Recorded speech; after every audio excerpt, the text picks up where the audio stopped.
wabarakatuh. Salam sejahtera, salam sehat, salam Indonesia untuk kita semua, kawan-kawan. Terima kasih yang pagi ini sudah hadir bersama kita di ngobrol bareng, ngopi bareng dalam tema yang menurut saya luar biasa banget ya. Karena ini tema ini tidak hanya berharap untuk kita bisa memicu dan menstimulus pikiran-pikiran jernih dan cerdas yang bisa kita kontribusikan untuk Indonesia, tapi juga sesungguhnya dia ada di dalamnya sebuah keberanian untuk mendorong agenda untuk Indonesia, negara dan bangsa yang kita cintai ini menjadi lebih maju dan lebih progres.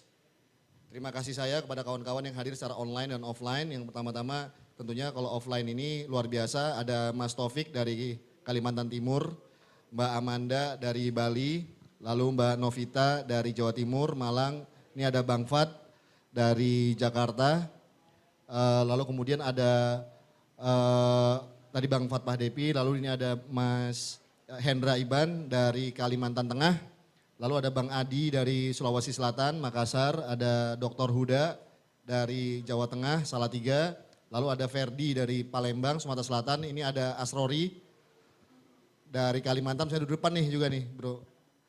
Ini banyak warga ibu kota hadir ini, ada dari Kalimantan perwakilan, luar biasa. Ada Bang Mahadi dari Jakarta dan Jawa Barat. Dan ada teman-teman semua yang hadir melalui online yang tidak bisa saya sebutkan satu-satu. Tentunya ada Bang Bimon Kocu juga dari Papua yang sedang jalan kemari. Secara online ada Mas Airlangga Pribadi dari Jawa Timur. Lalu ada Kang Yogi dari Jawa Barat. Lalu saya nggak tahu nih nama-nama luar biasa yang sudah menyatakan hadir, kurang lebih insya Allah di pagi hari ini kita berkumpul untuk ngobrol bareng, diskusi bareng, elaborasi bareng 100 orang kurang lebih. Baiklah kawan-kawan semua, hari ini sebagaimana disampaikan oleh Bagus tadi membuka diskusi kita adalah bahwa hari ini Indonesia sedang menghadapi zaman bergerak ya, dan zaman bergerak itu artinya transisi dari sesuatu yang lama yang akan kita tinggalkan menuju sesuatu yang baru, harapannya begitu. Dan sesuatu yang baru itu tentunya kita harapkan lebih bagus ya, lebih baik daripada apa yang kita alami yang kemarin, yang dulu dan yang sekarang ya. Ada harapan besar kita bertransformasi menjadi lebih baik dan itu cita-cita proklamasi juga. Karena proklamasi negara dan bangsa ini adalah jembatan menuju kemerdekaan sosial politik dan kemerdekaan menuju jembatan menuju kemerdekaan sosial ekonomi, kesejahteraan sosial bersama. Dan ini yang saya ingin bicarakan melalui pertemuan besar ini dengan teman-teman semua, bahwa ini sebenarnya bukan hanya pertemuan teman-teman kader bangsa aja sebenarnya, tapi ini kader bangsa extended karena banyak dari teman-teman komunitas publik yang secara umum berkumpul dan mendaftar, meregistrasi untuk ikut dalam pertemuan kita pagi hari ini. Selama 2 jam tadi disampaikan oleh moderator, oleh Bagus, kita akan berdialog. Nah, sebelum berdialog di antara kita semua ini masing-masing akan diberikan kesempatan untuk menyampaikan pendapatnya sesuai dengan tema yang kita angkat hari ini, yaitu adalah transformasi Indonesia dan visi kepemimpinan nasional ke depan. Maka ada sesuatu yang memang harus kita lihat bahwa hari ini semua bangsa, semua negara sedang bersiap untuk bisa catch up, bisa mengejar dan bisa eksis ya kan untuk bisa bertahan dalam berbagai tantangan dan bahkan krisis yang sedang dihadapin. Negara-negara besar seperti Amerika, Jepang, Tiongkok, lalu kemudian Inggris, Korea dan seterusnya, India, mereka berupaya keras untuk mencari formula yang tepat bagi mereka untuk tetap mempertahankan eksistensi dan sustainability mereka, menjaga kepentingan nasional mereka, memastikan bahwa keamanan dan kepentingan rakyat terpenuhi dengan baik ya. Di era pandemi dan pasca pandemi ini, apalagi ditambah dengan era digitalisasi, maka tantangannya sangat besar. Bagaimana sebuah negara bangsa tetap mampu memenuhi ya, keinginan-keinginan dan cita-citanya sebagai bangsa yang merdeka untuk bisa pertama-tama adalah memastikan kedaulatan rakyat, eksistensi mereka secara teritori dan juga kesejahteraan sosial secara adil dan merata. Saya pikir inilah menjadi concern dari pemimpin-pemimpin kita itu yang sekarang memimpin negara, baik di eksekutif maupun di legislatif, tapi di saat yang sama itu juga menjadi cita-cita masyarakat sipil kita di mana anak muda di situ adalah sebagai salah satu stakeholders yang paling utama. Kenapa anak muda stakeholders utama? Fakta hari ini Republik ini memiliki kemewahan yang luar biasa, tenaga produktif, angkatan produktif yang luar biasa besar jumlahnya secara arsitektur populasi kita, hampir 60-75% anak muda itu berkiprah ya dan mewarnai dinamika sosial ekonomi, sosial politik, sosial budaya di Republik ini. Artinya anak muda sangat berdaulat teman-teman hari ini dan sudah sepantasnya kita have a say dan punya historical block yang solid bahwa cita-cita Republik ini ke depan seperti apa untuk kita amankan. Karena siapapun yang sekarang bekerja di Republik ini tujuannya adalah untuk memastikan bahwa anak-anak bangsa ini ya kan itu bisa terpenuhi kesejahteraan sosial, keamanannya, lalu kemudian keberlanjutannya dan sumber daya manusianya dan seterusnya dan seterusnya. Nah, kita membutuhkan sebuah formasi yang kuat, formula yang kuat secara politik, secara ekonomi, secara sosial budaya untuk bisa memastikan bahwa memang dalam konteks tantangan dan krisis demikian rupa kita sebagai bangsa mampu bertahan dan bahkan progres. Nah untuk itu salah satu yang paling penting selain formula atau di dalam formula tersebut adalah kepemimpinan, leadership. Ya kita nggak bicara pemimpin per se, tidak bicara 1 atau 2 atau 3 atau bahkan 10 nama-nama pemimpin-pemimpin yang saat ini muncul dan berkiprah dan ke depan itu memiliki potensi, tapi kita bicara tentang leadership, kepemimpinan bangsa ini yang memang betul-betul mampu merepresentasikan cita-cita besar. Selamat datang Mas Wildan. Silakan duduk di depan ini Bang Wildan.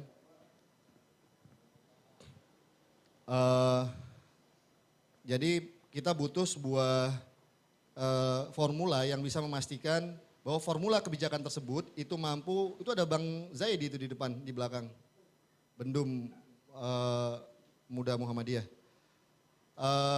Bisa memastikan bahwa formula itu bisa membuat Indonesia menjadi lebih maju, lebih jaya, dan lebih sejahtera.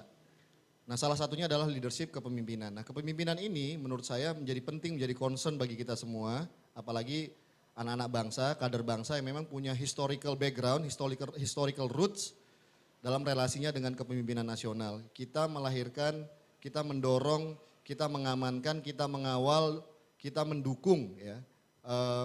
Munculnya kepemimpinan yang memang membawa dan mampu membawa perubahan. Di sini banyak pelaku sejarah, saksi sejarah yang melihat bagaimana dalam situasi transisi sangat penting bagi anak muda untuk terlibat dan mempengaruhi wajah ya dan visi kepemimpinan ke depan untuk Indonesia yang lebih baik. Dan anak-anak muda yang seperti ini sebagai pelaku sejarah, bukan penonton sejarah, itu adalah anak-anak muda yang memang memiliki idealisme.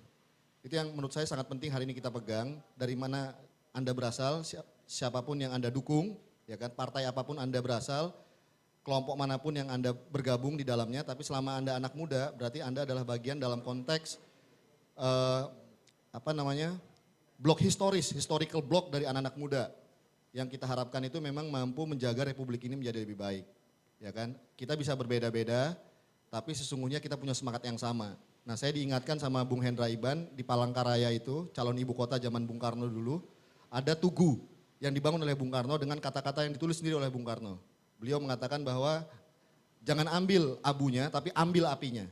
Nah saya pikir ini pertemuan ini adalah tujuannya untuk mengambil api, esensi dari kebersamaan kita, anak muda membangun sebuah historical block, dari manapun Anda berasal, siapapun yang Anda dukung, ya kan dari partai apapun Anda, dari kelompok manapun Anda, tapi saya mengundang semua anak-anak muda, ya kan, beyond political partition, beyond political fragmentasi, kita punya visi bersama nih, bahwa kita Republik ini jangan jatuh hanya di tangan-tangan segelintir orang yang memiliki kepentingan-kepentingan sementara, tapi kita berharap bahwa kepentingan anak bangsa yang besar ini, which is itu adalah anak-anak muda, adik-adik kita, anak-anak kita, saudara-saudara kita, segenerasi kita, ya generasi mungkin sebagian masih ada yang baby boomers, ada yang generasi X, ada yang generasi Y, ada yang generasi Z. Itu sesungguhnya memiliki solidaritas bersama, bahwa ini Republik harus kita kawal bersama. Nah untuk itu kita membutuhkan 5 model kepemimpinan yang menurut saya terintegrasi dalam Pancasila itu. Pertama adalah kepemimpinan yang memang berbasis pada spiritualitas kebangsaan. Itu termanifestasi dalam yang disebut dengan ketuhanan yang Maha Esa. Spiritualitas ini yang bersandar pada religiusitas, bersandar kepada sebuah kesadaran ya yang sifatnya adalah vertikal ya kan, itu bisa betul-betul memberikan kita petunjuk dan sebuah kesadaran besar memang ingin mewujudkan sebuah masyarakat, negara, bangsa yang benar. Yang kedua adalah kemudian bagaimana semangat dari yang kita sebut sebagai kepemimpinan yang berspiritualitas itu bisa menghadirkan yang namanya humanisme kemanusiaan. Dan itu memang termanifestasi dalam sila kedua. Jadi bagaimana relasi kita, relasi ketuhanan kita itu mampu menghadirkan sebuah laku, sebuah semangat, sebuah implementasi yang konkret untuk membangun sebuah solidaritas kemanusiaan, toleransi, ya, kebersamaan, kolaborasi yang kemudian itu terwujud dalam sebuah harmoni sosial, which is itu termanifestasi dalam sila ketiga Persatuan Indonesia. Jadi sila pertama, sila kedua, sila ketiga terintegrasi dalam sebuah masyarakat yang harmoni, yang kohesif, yang memang lalu kemudian dengan demikian mereka akan membangun sebuah organisasi yang sifatnya demokratis, yang berbasis pada hikmat kebijaksanaan, permusyawaratan perwakilan. Dan itu adalah sila keempat. Ya, sila keempat ini, musyawarah, demokrasi, perwakilan dan seterusnya tanpa dipimpin oleh hikmat kebijaksanaan, tanpa dipimpin oleh sumber daya manusia, tanpa dipimpin oleh sebuah kesadaran tinggi yang merata, menurut saya akan mustahil bisa mewujudkan sila kelima itu, yaitu adalah keadilan dan kesejahteraan sosial secara bersama dan merata. Nah, ini tantangan terbesar adalah bagi Republik ini ke depan visi kepemimpinannya harus mampu mewujudkan 5 prinsip Pancasila ini, dan yang paling penting adalah kesejahteraan bersama. Itu sesungguhnya adalah esensi besar dari kehadiran NKRI kita ini untuk bisa memuliakan dan meninggikan seluruh warga negara secara adil dan merata.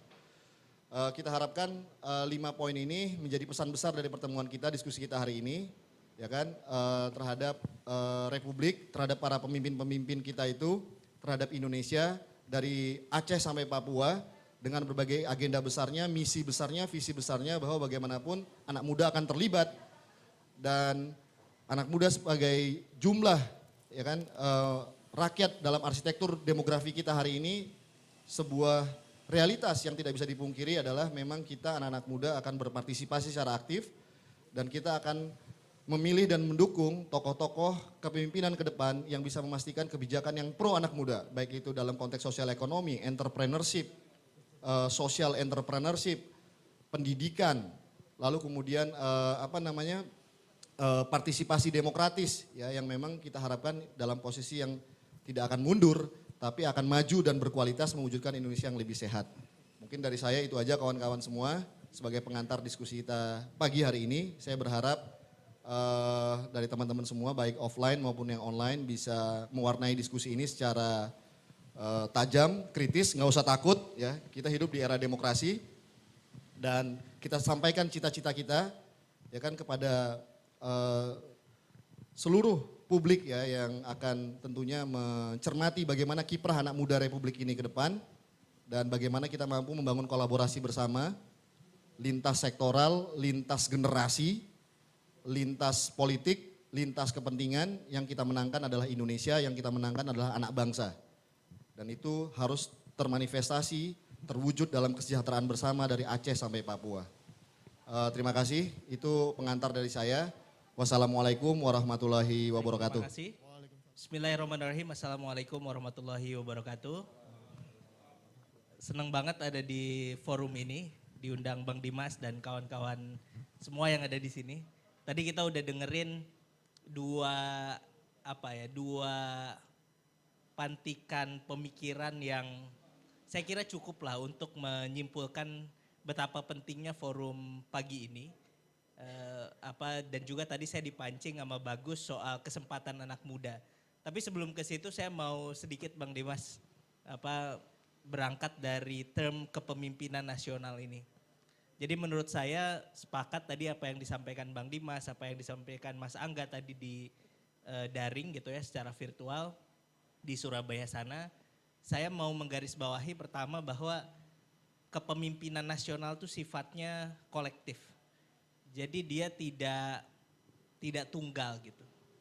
Dan sekarang yang sering dipahami adalah di tengah kultur demokrasi yang kian jadi hanya sekedar mengandalkan competitiveness gitu ya, menang-menangan, dan juga logika elektoral yang kemudian siapa yang paling banyak, siapa yang paling besar, sehingga kepemimpinan itu dipahami hanya sekedar kemenangan gitu. Jadi winner take all. Jadi kalau sudah menang maka bisa melakukan apapun, maka bisa memimpin segala hal gitu ya, semua sektor. Mulai dari tadi kalau kita bicara Pancasila misalnya tafsirnya juga ditentukan oleh siapa yang memenangkan pertarungan itu. Kalau kita bicara anak muda maka arah anak muda gayanya seperti apa, kesempatannya seperti apa juga ditentukan oleh tafsir pemenang ini. Padahal kita tahu dalam sejarahnya tadi seperti disebutkan oleh Mas Angga, Indonesia ini punya karakter kepemimpinan yang unik gitu. Bahkan di zaman kerajaan sekalipun, di zaman kesultanan dulu, tidak pernah sultan itu memimpin secara sendirian. Jadi sultan atau raja itu memimpin memimpin satu struktur, katakanlah struktur politik gitu ya. Tapi struktur keagamaan dipimpin oleh wali, struktur hukum dipimpin oleh kodi dan lain sebagainya. Jadi selalu ada kepemimpinan kolektif dan sifatnya nggak pernah sendirian gitu. Nggak pernah raja menentukan segalanya sendirian. Pasti dalam hal-hal tertentu dia konsult kepada pemimpin di sektor yang lain. Pasti dalam hal-hal tertentu apalagi yang bersifat multidimensional pasti melibatkan satu mekanisme yang disebut sebagai musyawarah. Kita bisa baca di berbagai literatur sejarah. Jadi pertama yang saya mau garis bawahi adalah sekarang kan kita sedang mencari sebetulnya kesempatan yang bisa dimaksimalkan oleh anak muda, kemudian juga berbagai macam peluang gitu yang bisa kita maksimalisasikan menjadi benefit gitu ya. Karena bonus demografi itu sifatnya hanya menang jumlah aja, belum tentu menang kualitas gitu. Hanya menang kuantitas belum tentu menang kualitas. Nah, tapi kita juga harus berpikir jangan sampai tafsir terhadap peluangnya, tafsir terhadap maksimalisasi potensinya, itu hanya ditentukan oleh segelintir pihak saja, segelintir orang saja. Kita harus bisa berpikir bahwa kepemimpinan itu sifatnya kolektif. Artinya juga saya tidak ingin mengatakan bahwa karena anak muda itu jumlahnya banyak, maka anak muda harus memimpin gitu ya. Maka anak muda harus begini, harus begitu. Sifatnya nggak harus, sifatnya sebetulnya bagaimana kita urun rembuk. Bagaimana kita ikut terlibat di dalam satu mekanisme bersama, yang mekanisme itu secara wise gitu ya, partisipatif sifatnya, secara wise juga kita sebut sebagai dalam hikmah permusyawaratan perwakilan dan seterusnya. Nah karena dia sifatnya kolektif, kepemimpinan nasional itu, maka dia multidimensional. Kita juga harus bisa berpikir dimensinya ini banyak. Ketika kita bicara kepemimpinan nasional, dan pemimpin nasional juga pemimpin Indonesia, kita harus bisa juga berbicara dalam berbagai dimensinya. Gak bisa hanya misalnya dibawa terlalu banyak ekonomi gitu ya. Hanya kalkulasinya untung rugi, berapa kita dapat, berapa kita hilang, gak bisa. Kita juga harus pertimbangkan dimensi lainnya. Dia kalau untung secara ekonomi atau apakah untung juga secara kebudayaan? Apakah untung juga secara politik dalam jangka panjang? Apakah untung juga secara geopolitik? Nah kita harus hitung. Jadi jadi nggak bisa gitu dimensinya hanya satu. Kemudian kalau kita mau apapun ya, keputusan apapun, kita sekarang dihadapkan pada berbagai macam polemik dan orang cenderung menyampaikan pendapatnya itu hanya dari dimensi yang dia wakili saja. Nah ini betul juga gitu. Tapi kita harus urun rembuk, kita harus duduk bareng dan kemudian merumuskan ini bareng-bareng. Selain multidimensional, dia juga sifatnya multi channel harusnya. Jadi channelnya juga harus banyak. Kita kalau bicara politik Indonesia, channelnya pasti bukan hanya partai politik. Dulu kita dalam sejarah tahu bahwa channel politik Indonesia itu ada gerakan LSM misalnya atau NGO, ada gerakan mahasiswa, gerakan pemuda, gerakan pelajar, kelompok masyarakat sipil, dan lain sebagainya. Mereka juga punya peran-peran politik tertentu yang meskipun non formal gitu ya, meskipun tidak bersifat parliamentarian diperjuangkan di parlemen atau tidak semuanya duduk di posisi eksekutif sebagai kepala daerah, menteri, presiden dan lain sebagainya. Tetapi semua elemen ini, semua channel-channel yang ada ini juga punya perannya masing-masing harusnya. Nah ini juga mengingatkan kepada kita selain multidimensional, multi channel, juga dia multi aktor. Nah di tengah dalam term multi aktor inilah sebetulnya anak muda harus menjadi salah satu aktor. Anak muda penting untuk menjadi salah satu aktor yang terlibat dalam berbagai wacana atau dalam berbagai rencana kepemimpinan nasional atau rencana visi Indonesia ke depan, apapun kita menyebutnya. Kita bisa menyebut visi Indonesia 2045, kita bisa menyebut Indonesia maju atau apapun, tetapi kita harus terlibat sebagai salah satu aktor yang legitimate gitu ya, Jadi saya sih menyarankan kepada kita semua anak-anak muda, kita juga nggak usah nagging gitu ya, berharap-harap ayo dong libatkan anak muda. Enggak, kita terlibat aja gitu. Jadi dikasih ruang atau enggak, kita adalah aktor yang harus terlibat. Nah terakhir yang mau saya sampaikan adalah begini. Ketika tadi kita bicara kepemimpinan nasional, kita bicara visi Indonesia. Nah sekarang saya mau bicara pemimpinnya, kita bicara pemimpin nasional. Buat saya pemimpin nasional itu di sini ada foto Soekarno, Hatta, Tan Malaka dan juga banyak pemimpin-pemimpin nasional, ada Gus Dur gitu, ada berbagai macam hal di sini, berbagai macam tokoh di sini. Menurut saya pemimpin itu paling tidak kepemimpinan modern gitu ya, yang bisa kita pelajari di berbagai macam literatur maupun di berbagai macam tafsir gitu ya terhadap apa sih pemimpin itu dan bagaimana seharusnya pemimpin yang sesuai dengan spirit zaman ini. Satu buat saya, pemimpin itu harus punya insight. Jadi saya menyebutnya 3I. Jadi 3 aja, 3I. Satu, pemimpin itu harus punya insight, harus punya wawasan. Jadi pemimpin ini, konon tafsir sederhananya adalah kalau kita jalan di tengah hutan atau kalau kita jalan mendaki gunung dan kita memilih seorang pemimpin, maka pemimpin itu harus bisa melihat apa yang tidak rombongannya lihat. Ini tafsirnya beragam sekali gitu ya. Bahkan dalam kepemimpinan Jawa gitu dia harus kompleks yang sifatnya bukan hanya bukan hanya experience yang sifatnya eksistensial yang sifatnya realitas kita hari ini, tapi juga melampaui realitas yang lain. Juga harus paham secara spiritual, harus paham secara bahkan ada istilah harus weruh sadurunge winarah gitu kalau pemimpin itu. Karena dia harus punya insight yang berbeda dengan yang lain. Kalau pemimpin nggak punya insight, kalau pemimpin itu nggak tahu, ini berbahaya bagi siapa yang dipimpinnya, berbahaya bagi rombongan atau umat atau komunitas atau bangsa yang dipimpinnya. Jadi seorang pemimpin nggak bisa mengatakan saya tidak tahu.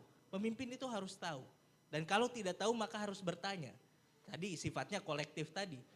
Soal agama pemimpin nggak bisa mengatakan saya nggak tahu agama. Gimana caranya bisa duduk bareng pemuka agama gitu. Duduk bareng ulama, duduk bareng pemuka agama lain sehingga tahu soal agama. Seorang pemimpin nggak bisa bilang bahwa saya nggak tahu soal anak muda. Karena saya udah nggak muda lagi, anak muda urusan anak muda aja, nggak bisa. Dia harus duduk sama anak muda dan nyari tahu bagaimana anak muda itu kepentingannya, harapannya, visinya dan lain sebagainya. Jadi yang pertama insight itu penting. Dan saya harap pemimpin nasional kita dari level presiden sampai level kepala daerah atau pemimpin yang informal sekalipun tuh harus punya insight. Yang kedua syarat seorang pemimpin buat saya gitu ya, pemimpin tuh harus punya integrity. Jadi yang kedua integritas. Integritas itu tafsir sederhananya adalah ketika kita komit pada sesuatu yang lebih besar dari diri kita sendiri. Jadi seorang pemimpin disebut berintegritas kalau dia komit pada sesuatu yang lebih besar dari kepentingan dirinya. Dirinya, keluarganya, apapun yang sifatnya hanya diri yang personal dia gitu. Jadi kalau dia sudah komit pada sesuatu yang lebih besar maka dia punya integritas itu. Integritas pada bangsa maka dia komit pada kebangsaan. Identitas pada kemanusiaan, integritas pada berbagai macam nilai yang lain. Itu penting gitu. Karena kita sekarang sudah krisis atau sudah kesulitan mencari pemimpin yang punya integritas penuh pada berbagai macam dimensi tadi. Kemudian yang ketiga, kalau pemimpin itu sudah punya insight dan integrity, maka dia akan melahirkan yang ketiga, inspiration. Melahirkan inspirasi. Inspirasi itu adalah sesuatu yang mendorong orang untuk ikut bergerak bersama, untuk ikut berjuang bersama. Jadi kalau kita bertanya sekarang anak muda perannya mana? Pertanyaannya anak muda ini sekarang terinspirasi enggak oleh para pemimpin yang ada sekarang? Jangan-jangan boro-boro terinspirasi mereka muak gitu sama konstelasi yang ada. Ini harus kita koreksi gitu. Kita butuh pemimpin yang menginspirasi. Menginspirasi itu bukan kata-katanya bagus, memotivasi, bukan itu gitu. Tetapi karena dia punya insight, punya integrity, maka semua gerak-geriknya, keputusannya, langkahnya inspirasional. Dia menggerakkan orang. Dan orang akan invest invest tenaganya, invest pikirannya, invest masa depannya kepada pemimpin ini, kalau pemimpinnya juga bisa menggerakkan inspirasi tadi. Nah sebetulnya demokrasi inilah yang saya bayangkan bisa kita bentuk di Indonesia masa depan, bisa kita bentuk di apa yang kita sebut sebagai bangsa gitu, apa yang kita sebut sebagai mimpi Indonesia dalam beberapa tahun ke depan. Kita pengen menciptakan anak-anak muda yang tadi punya insight. Jadi kalau teman-teman di sini adalah para pemimpin anak muda di komunitasnya, pasti punya insight yang berbeda dengan anak-anak muda yang lain. Teman-teman di sini mau hujan-hujan datang ke diskusi kopi gitu ya, dan berdiskusi berjam-jam, pasti punya integritas karena dia berkomitmen pada sesuatu yang lebih besar daripada sekedar dirinya sendiri. Kalau nggak komit ya mendingan rebahan aja gitu ya, selimutan di kamar gitu. Artinya kita sudah komit pada sesuatu yang lebih besar. Ngapain ngomongin visi keindonesiaan, visi kepemimpinan, karena kita komit pada keindonesiaan dan masa depan itu. Dan mudah-mudahan langkah hari ini yang digalang oleh Bang Dimas dan kawan-kawan kader bangsa menginspirasi anak-anak muda dan menggerakkan anak-anak muda di seluruh Indonesia sehingga ke depan kita bukan hanya jadi anak muda calon pemimpin bangsa tetapi juga jadi anak-anak muda yang betul-betul pada saatnya jadi pemimpin bangsa. Terima kasih. Assalamualaikum warahmatullahi wabarakatuh. Jadi gak bisa nolak bos. Tadi Balgi yang minta saya nolak kayak gitu. Karena Bang Dimas yang nodong langsung kayak saya ngasih beberapa perspektif lah bagaimana saya melihat Indonesia sekarang gitu. Jadi saya rasa kita dalam situasi stuck zone atau zona lesu gitu. Di mana logik paradigma model bisnis industri 4.0 belum maju dan industri 3-nya kita juga belum selesai gitu. Dan di mana sebenarnya kita harus juga merubah mindset sih. Sebenarnya di anak-anak muda kita juga butuh menyegarkan politik dengan kreativitas sebenarnya. Itu yang kadang lupa. Karena kalau kita lihat di beberapa kali kita ketemu teman-teman yang mungkin dari aktivis 90-an, dia bicara hal-hal yang sifatnya ideologik gitu. Padahal hari ini tadi udah mungkin di-mention sama Bang Fat atau teman-teman lain, kita butuh cerita. Karena dengan cerita itu, fiksi kita bisa menciptakan sesuatu. Jadi saya juga gak suka juga ketika bicara politik, kita bicara data. Karena dengan data itu kita malah jadi miskin untuk mendobrak sesuatu di luar batas-batas kita. Kalau misalnya nih Bang Dimas nih ngomong mau jadi presiden, tapi kita ngeliat data statistik ya gak bisa. Kita butuh dobrakan yang lebih besar. Karena menurut saya yang paling penting ini adalah bagaimana ada komunitas kreatif yang mulai menjadi perakit nih. Apa tuh perakit? Merakit Indonesia untuk bangkit itu. Poinnya adalah bagaimana kita ada kolaborasi peta helix di mana setiap orang tuh nggak usah nunggu, kita bisa jadi pionir buat diri kita sendiri kok. Dan kalau kita lihat juga sekarang bahwa institusi politik yang besar ini juga mulai tergopoh-gopoh. Bahkan diisi sama anak-anak muda yang kreatif. Kalau misalnya kita ngeliat staf khusus milenial, anak-anak kreatif itu jauh lebih mendominasi ketimbang yang hadir di kaderisasi. Nah bagaimana nih antara critical thinking dan creative thinking ini sekarang bertemu dalam konteks politik. Saya sendiri kan sebagai pelaku usaha ya sekarang. Saya melihat bahwa hari ini yang harus kita eksplor itu adalah bukan lagi sumber daya alam dan semacamnya. Benar kita kan masukin ekonomi kreatif. Makanya saya percaya bahwa kita tuh harus tahu bahwa ternyata tambang yang penuh emas itu nggak ada di pertambangan di Freeport. Tapi di pikiran anak-anak muda di Indonesia. Ini harus kita gali sebenarnya. Kita pertemukan, kita potensinya seperti itu. Nah tinggal bagaimana menurut saya ada 3 aspek yang harus kita lakuin sekarang. Pertama adalah kita butuh nih sosok-sosok anak muda yang sebagai kolaborator. Ya kalau seandainya jadi kolaborator bagaimana dia bisa nih menjahit semua segmentasi anak muda yang ternyata identitasnya nggak tunggal tapi beragam. Yang kedua, kita butuh sebagai orang kurator gitu. Hari ini banyak lokal champion, lokal ide yang bagus, tapi nggak terkasih di panggung TV Jakarta gitu. Kita butuh saluran-saluran alternatif untuk mengkurasi mereka untuk hadir gitu. Kadang kalau yang dari lokal-lokal itu, mereka nggak butuh apa-apa kok, cuma butuh apresiasi dan akhirnya uluran tangan gitu. Karena kalau berapa kali saya diskusi sama teman-teman di daerah kayak gitu. Kenapa sih anak muda gak mau berpolitik? Karena data statistik menganggap bahwa anak muda ini antipati politik. Tapi kenyataannya partai-partai yang lain aja bisa dapat kok anak muda. Ini soal bagaimana partai mau gak proaktif nih. Atau enggak aktor-aktor politik proaktif ngasih tiket. Yuk lu masuk partai, yuk lu masuk politik dan semacamnya. Dan hari ini kader bangsa itu ya setidaknya proaktif soal itu. Yang terakhir adalah promotor. Promotor ini yang menurut saya juga nggak banyak itu orang-orang yang mau jadi promotor sama ide-ide yang mungkin dibilang gila, aneh, dan dianggap terlalu berani gitu. Padahal kalau kita lihat dalam industri yang besar, semua angel investor itu mulai berani berinvestasi sama ide-ide gila. Sedangkan buat perubahan-perubahan di akar rumput atau nggak pemberdayaan empowerment di lini masa di daerah-daerah itu belum ada orang yang berani untuk menjadi promotor atau inkubator dari gerakan-gerakan tersebut. Jadi mungkin itu yang bisa saya sampaikan dan saya pikir KBFP bisa menjadi pionir-pionir sebagai kolaborator, inkubator maupun promotor bagi perubahan di Indonesia. Terima kasih. Ya. Terima kasih Mas Bang Dinda. Dimas nyebut saya dari Medan Merdeka buat ini. Menggaris gitu ya. Kira. Biar omongannya gak kemana-mana.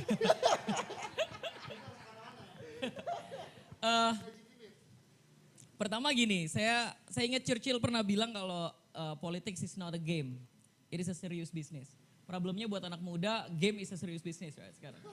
Game itu udah jadi e-sport itu udah jadi serious business. I mean orang mungkin main game, kalau ada anak ditanya cita-citanya apa kayak Kalki ya, anaknya Bang Fat mungkin ditanya kalau jawabannya adalah mau jadi atlet e-sport, Bang Fat akan kasih apa namanya, kasih lampu hijau gitu karena ternyata it is a serious business gitu. Dan itu yang terjadi di kalangan anak muda hari ini, terutama di Indonesia. Kenapa saya bilang kalau politik itu kemudian jadi game dan itu jadi serius bisnis, karena kalau ngelihat ke semangat anak muda dalam memilih atau mendukung kepemimpinan itu persis sama semangat mereka dalam memimpin satu atau dua tim sepak bola. Konflik pertempurannya itu tipikal sama. Pendukung MU dan pendukung Liverpool itu keributannya di sosial media itu mirip antara pendukung Prabowo dan Jokowi di 2019. Itu mirip banget, tipikal. Makanya saya bilang it is a game but it is also a serious business gitu. Jadi dan kalau hasil risetnya tadi ditarik ke Gen Z dan millennials ya terutama. Millennials itu katanya apolitis dan cenderung gak suka kalau agama yang organized religion ya, agama yang dilembagakan dalam politik dan sebagainya. Di Indonesia justru sebaliknya kayaknya terjadinya. Politiknya berbalut agama ternyata jauh lebih diminati oleh anak muda juga. Kalau mungkin ada yang bilang anak muda ternyata nggak suka sama topik-topik isu keagamaan dan politik, itu anak-anak muda di kota yang mungkin emang sibuk dengan urusan startup dan lain-lain. Tapi kalau mungkin Bang Dimas ngerasain sendiri kalau kita ke daerah, kok kayaknya semangat berpolitik anak-anak di daerah tuh jauh lebih kenceng gitu. Gerakan-gerakan anak muda, OKP, organisasi kepemudaan dan lain-lain di daerah itu jauh lebih solid dan lebih kencang daripada OKP yang ada di ibu kota. Nah ini yang mungkin perlu kita capture lebih jauh. Jadi kalau Bang Dimas tadi bilang harus bikin historical blog gitu ya, anak muda, saya juga tadi sempat dengar Bang, saya peserta hibrid beneran nih karena dari rumah ke sini lewat Zoom sampai sini saya bisa dengar secara langsung. Historical blog yang perlu kita bikin adalah memastikan bahwa ini PUBG, ini tuh Players Unknown Battleground. Politik itu. Jadi battlegroundnya itu unknown, playersnya juga unknown. Jadi karena sama-sama unknown ya udah ini zona bebas perang, siapa aja boleh muncul. Problemnya tadi mungkin dari mention soal oligarki ya.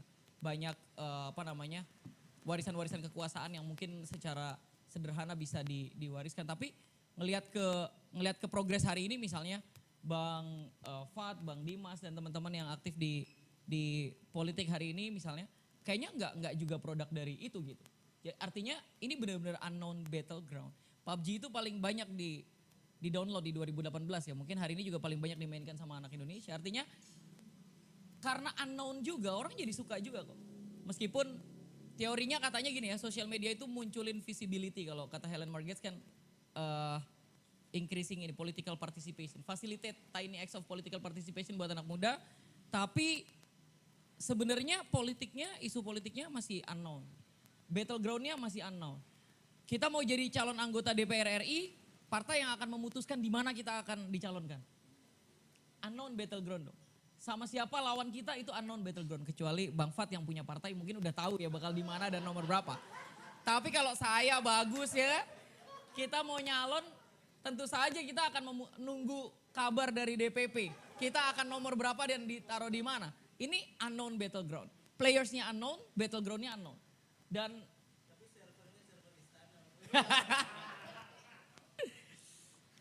nggak tahu ya sampai 2024 nggak nih.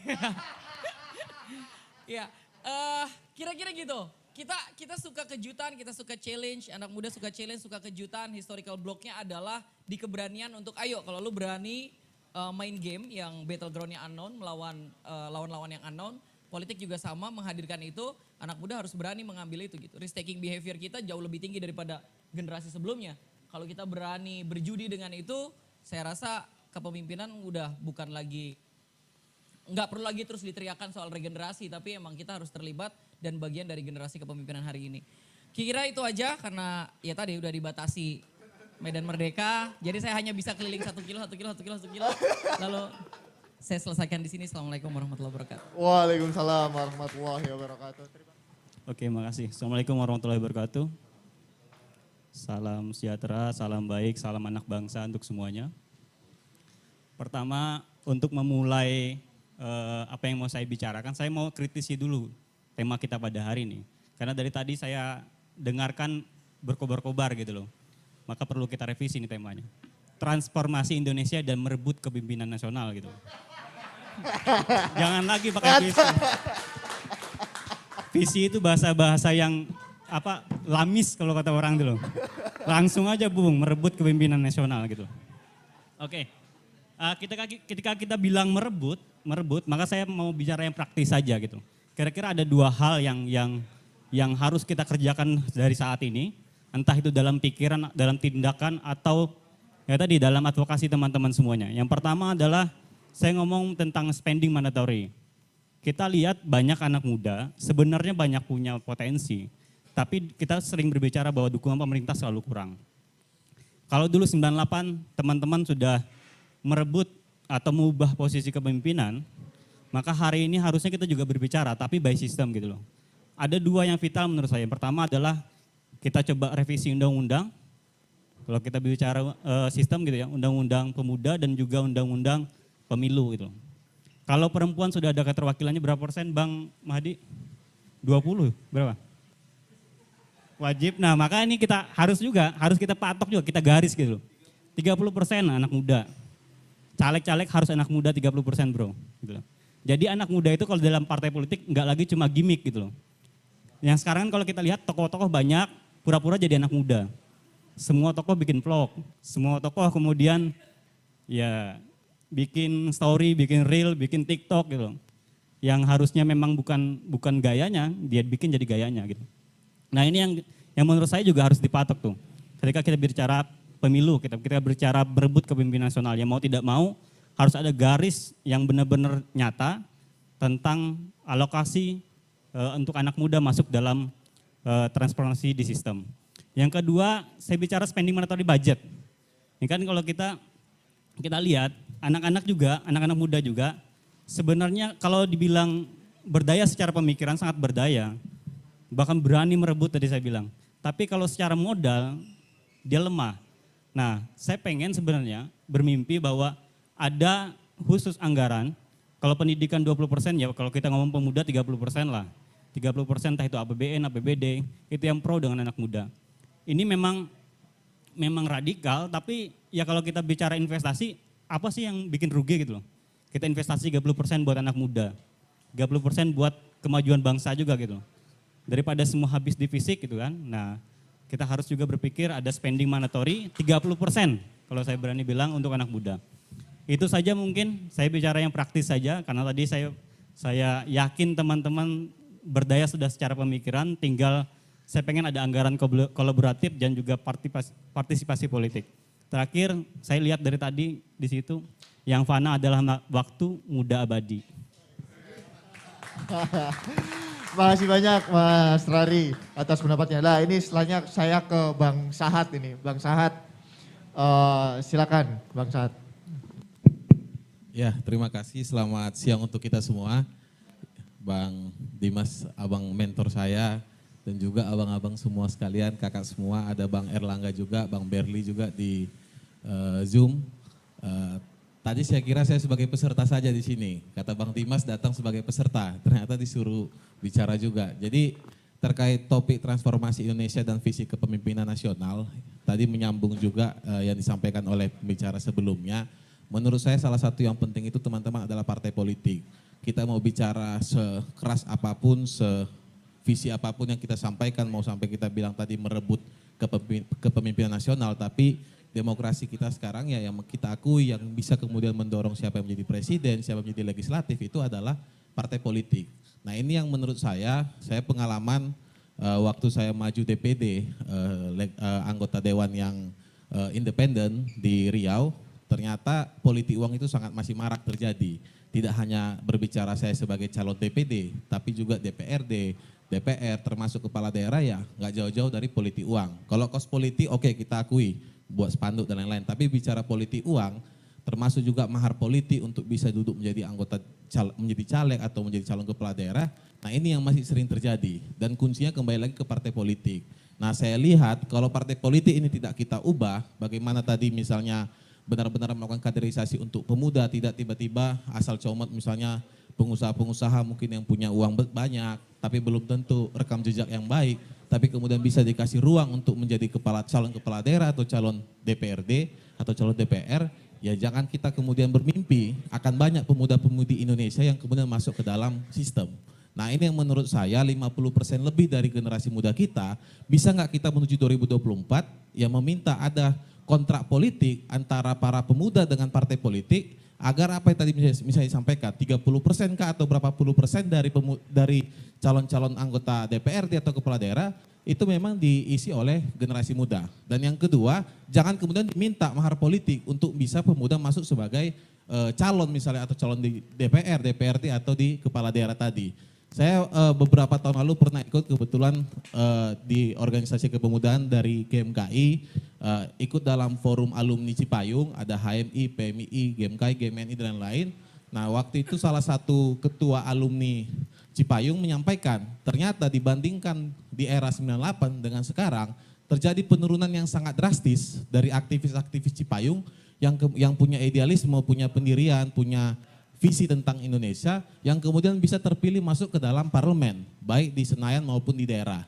Nah kenapa? Karena ya kita ya pengalaman saya, abang kakak teman-teman, saya maju ya modal saya modal ya telepon Bang Dimas, telepon senior, Bang mohon petunjuk, bantu cetak kaos, bantu cetak spanduk, bantu untuk sumbangan ini dan lain-lain. Beda misalnya kalau orang yang memang punya modal, dia masuk ya sudah tinggal terjun saja begitu. Dan banyak ratusan orang, ribuan orang aktivis yang seperti itu. Dia punya mimpi tentang Indonesia. Dia punya visi apa yang mau dia bangun untuk Indonesia. Ya tapi yang dia ya basis mungkin ada sedikit-sedikit, ya yang lainnya nggak punya. Nah bagaimana dia mau bertarung dengan orang-orang yang punya modal. Nah menurut saya bagaimana kita mendorong partai politik untuk bisa lebih pro kepada generasi muda kita. Ini yang menurut saya salah satu agenda agar apa yang kita impikan tadi merebut kepemimpinan nasional misalnya, itu bisa kita lakukan ke depannya. Mungkin itu sedikit dari saya kembalikan kepada moderator. Terima kasih. Siap. Terima kasih banyak Bang.